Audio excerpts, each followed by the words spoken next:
Frankenstein creation.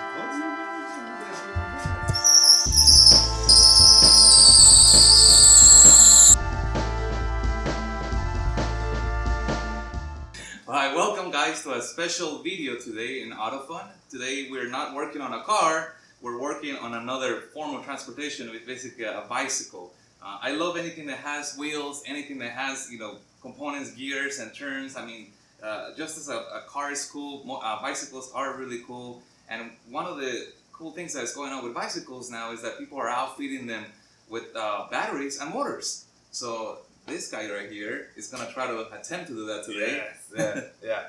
What we got here is actually it's a 1000-watt 48-volt DC motor, and it's non-geared, and we're gonna attempt to fit this oversized motor that's usually used more on scooters onto this little 16-inch BMX bike.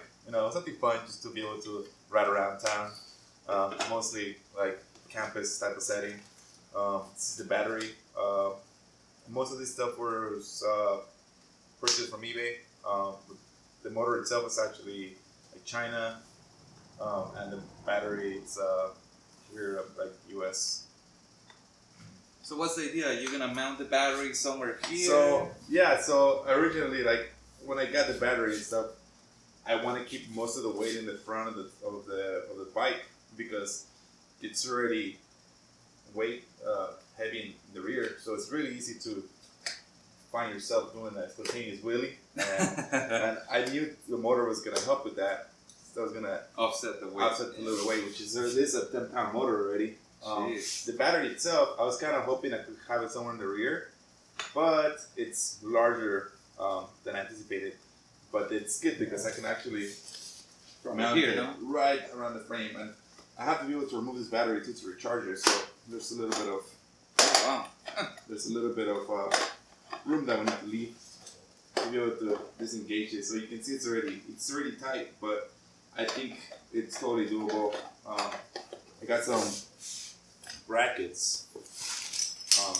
They're actually for mounting rifle scopes, 30mm rifle scopes. But I modified them and flip them upside down, and we're gonna use this as battery mount offsets. It's gonna lift up the battery enough for you to take it off and use the full length of the tube. Sweet. Well, let's get started and see if hopefully we don't electrocute ourselves. All right.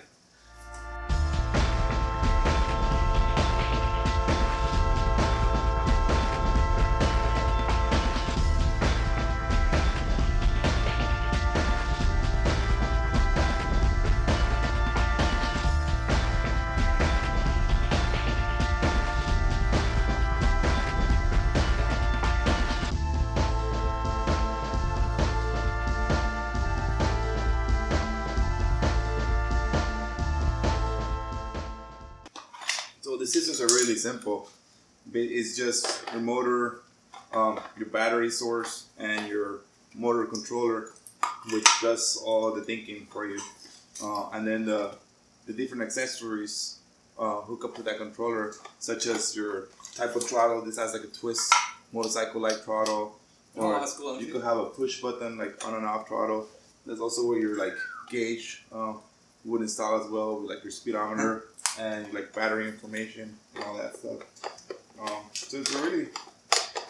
So pretty much this kit has everything you need to convert this bike, minus whatever fabrication that you might have to do right now. Yeah. To fit the particular bike you're putting in.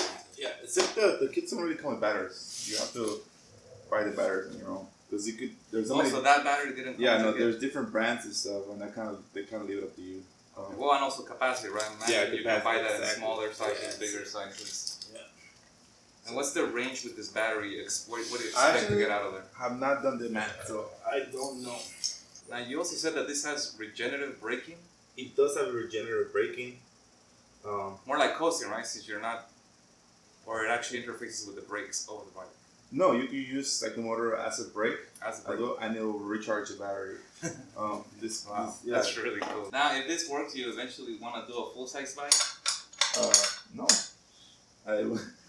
It was a lot easier to build, a lot easier and cheaper to build the full-size one. It's more money because of the size that you have. Yeah, it's more like first of all, you won't really find anybody out there that I've seen like with a kit like this on a bike. I didn't even, yeah. And the other thing, it's more fun.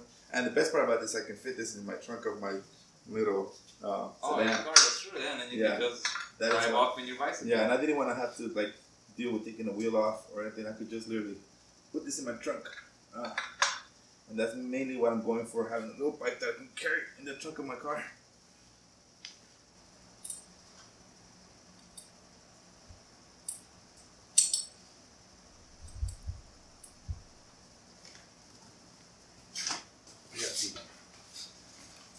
So he just spent about a good 15-20 minutes making sure that the damn thing is level. Well, not level, I guess, even in relation to the body of the bike. We had it already fully tightened down, so the battery was fully mounted on there, and I couldn't tell from where I'm sitting that it wasn't straight, and he goes over there to the side and he starts nitpicking it, that it's not even, it has to match the frame and this, and I'm actually quite surprised he's never really gotten that nitpicky or OCD about something that is before. I guess people do mature, even if it takes them a long time. And then he goes again with this OCD getting it nice and straight. And wow, you have changed a lot. This is the best part, look.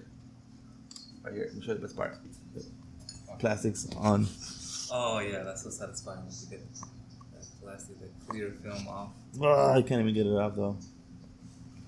I need a little blade.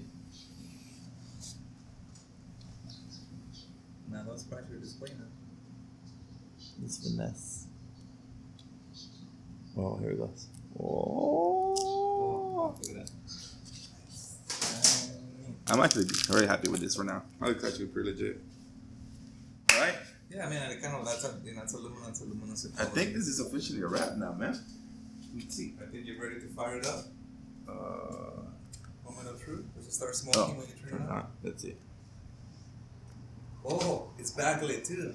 Yeah, man. We want to see the night. Wow. That's actually really cool. Let's check this out. Let's see. Throttle test. Oh.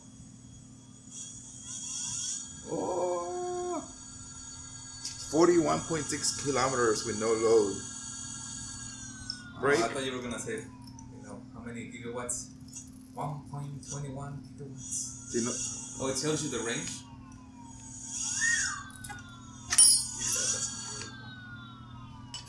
Maybe over time. I did tighten up that screw. I don't know that deformed there, but we'll see. Oh, it's ready. Take it for a test ride, guys. Excited. You ready? Here we go.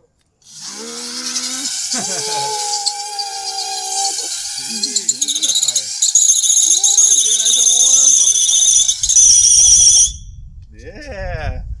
I did a burnout. Ready? Let's check this out. Oh.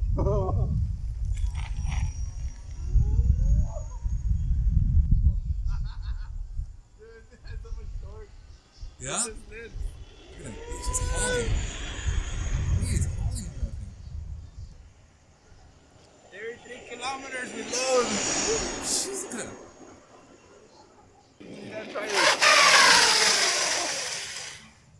We just really burned the tire. These tires are not sticky enough. I mean, it has plenty of weight on the front, but even at takeoff, you have to be easy with the throttle. It will just like otherwise starts to slip. It will just slip like straight away. Oh yeah. Like, whoa. and turning, it was a little sketchy. I actually throttled too much when I was turning, and I lost some traction, and it started slipping to the side. Oh, you gotta try this. It's very close.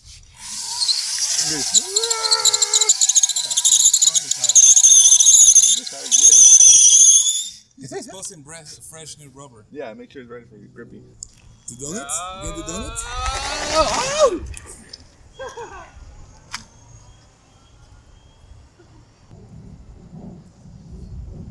Yeah, the brakes need that serious upgrade, man. This is not enough braking power for the kind of. There you go again.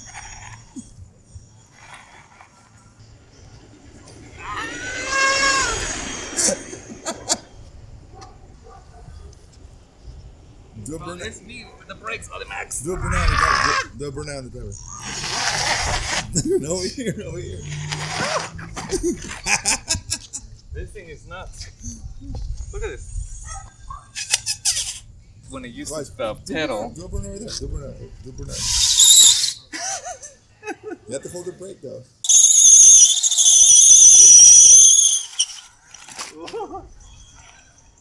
Yeah, this guy's nuts. Hey, not bad for a day's work. Again, those brakes are not gonna cut it for this, man. It's okay. So we're back inside the lab, and you saw this thing is pretty nuts. I mean, I took this thing out, and I was a little scared at first, but then I got the hang of it. It's very twitchy because it's kind of small, and obviously the brakes. I'm telling you, we need to upgrade the brakes. What were your first impressions when you first took it? When I first took it, I was like, "How do I stop?" I wasn't sure how the back pedal brake was gonna work with this, but it was surprisingly. I didn't find it scary, but I'm used to riding the bike now. I think so. I think because I never got on this bike, I wasn't sure what to expect, and now that it has all this extra power, man, this thing's a blast. It's more torquey than I thought it was gonna be. Definitely just wants to break loose and just go for it. Even like mid what would you call it? Yeah, well, you're Like rolling, mid-speed, and you be rolling at least 10 miles, and then you hit the throttle and it'll still burn out. And that's in rough asphalt. So I was kind of impressed with that. Now I took it down, and this is pretty level, the strip we're on, and I took it as fast as as the throttle max all the way to the bottom, and it got to close to about 23 miles. He got it all the way up to 24, right? No, I double checked. It was 22.7. 22%. Yeah, so we hit close to 23 miles an hour, which is a lot of fun when you're very close to the ground. The other thing, I tried to pedal to give it a little extra push, and when I pedal, I felt like it was very unstable. Is that just because I'm not used to the I bike? think it's that. I pedal just fine, but the pedal gearing you can't pedal as fast as this bike is. Oh, that's probably why you're I am gonna stabilizing. get a bigger sprocket so I can actually pump it up maybe to Give it one at more least- mile. Yeah, at least get it to like 25. That's my goal, get it to 25 miles. Break to the 25 miles. Plus, I mean, from the beginning, like this bike is meant for kids, so the gear ratio is really light because the kids are not that strong in their legs. Makes it easy for them to learn it like a bike. Yeah. It just takes off in a slow speed but easy pace. Now, what we didn't try was to have somebody in the back, Ooh. and I mean, this would just take it to a whole new level. So I think we'll have to try that again during the daylight so we can see a little more. Yeah, I totally Maybe by forgot then about you're that. gonna need new tires because But we actually need more air before we do that. Yeah, so I mean, how long do you think it's probably took us? I mean, from start to finish. I know we cut, when we were doing different takes, It but probably was a good, like 4 hours probably. yeah, Maybe. But if we didn't stop, if we were not filming, you could probably knock this out in about 2 hours. It's a 2-hour project for sure. 2 hour project. Yeah. And you're gonna finish it up. You're gonna put all kinds of little things. Yeah, just aesthetics. Mostly just cable management in the back. Actually digging the look though. The aluminum look kind of nice.